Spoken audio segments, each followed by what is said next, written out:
How to restore and backup WhatsApp messages on Android. So first open WhatsApp application, click on these three dots, tap on settings. Now tap on chats. Scroll down and here is chat backup. Tap on it. Now tap on backup. Now you need to select Google account. Just click on Google account and select whatever account you want. After that, wait for some time, scroll down and then click on continue.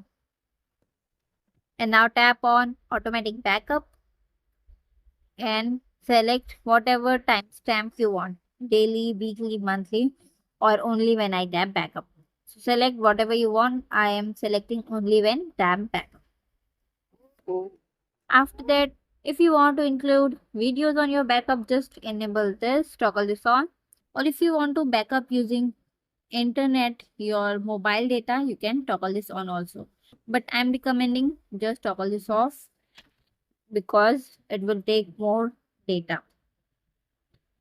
Now you have all set your WhatsApp is now backed up. Thanks for watching. Please subscribe.